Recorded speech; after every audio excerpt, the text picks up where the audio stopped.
Whole academy का एक video था recent. Okay, black hole academy आपको पता होगा, परवेज हुद भाई का एक चैनल है।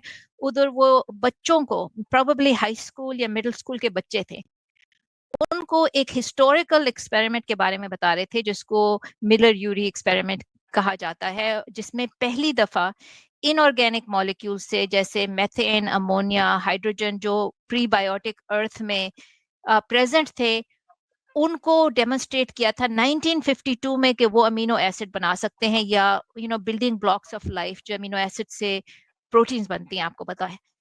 इस किस्म के बायोलॉजिकल मॉलिक्यूल्स को ऐसी इनऑर्गेनिक मॉलिक्यूल से बनाया जा सकता है, ये स्पार्क डिस्चार्ज एपरेटस। तो ये हमारे मैट्रिक के भी किताब में ये एक्सपेरिमेंट होती थी। ये बड़ी पुरानी 1950s की एक्सपेरिमेंट, उसके बाद बहुत उस पर काम हो चुका है। वो एक हिस्टोरिकल कॉन्टेक्स्ट से ये बता रहे थे कि ऐसी एक्सपेरिमेंट हुई और biological molecules can be made from inorganic building blocks. तो उस पे उनको अटैक किया जा रहा था कि ये ऐसा तो नहीं होता, और ये बाद में डिस्प्रूव हो गया।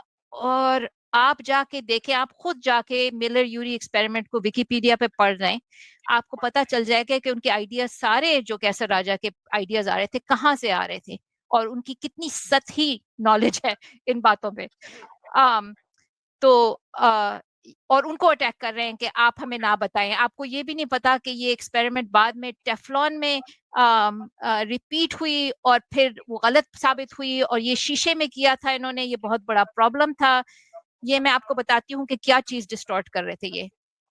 ये असली पेपर है जो विकिपीडिया की एंट्री है। ओके, विकिपीडिया पढ़ के उन्होंने इसको मिस इंटरप्रेट किया है। After comparing Miller-Urey experiments conducted in borosilicate glassware with those conducted in Teflon apparatuses, इधर से इनको आइडिया है ये टेफ्लॉन का। Paper suggests that glass reaction vessels act as a mineral catalyst. बाकी चीज उन्होंने पढ़ी नहीं, खाली ये पढ़ा है कि टेफ्लॉन में फिर रिपीट किया तो वो नतीजा नहीं निकला, तो उन्होंने पूरा उसकी कहानी बना के उसको गलत कह दिया बड़े कॉन्फिडेंस से। असल में जो पेपर था वो ये बता रहा था आपको कि ग्लास जो है ना, वो बोरोसिलिकेट ग्लास जो सिलिका का बना होता है, आपको पता है कि शीशा सिलिकॉन डाइऑक्साइड मोस्टली होता है। Also 95% of earth's crust, rocks, clay, सब में सिलिका होता है।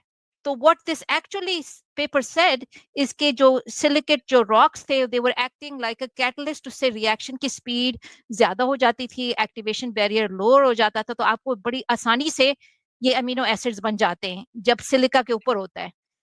और अगर टेफ्लॉन में करें आप, जो इनर्ट होता है, जिसकी कोई वो कैटलिस्ट एबिलिटी नहीं होती कि आप एनर्जी कम कर सकें उसकी रिएक्शन की, उससे रिएक्शन स्लो होता है उनमें।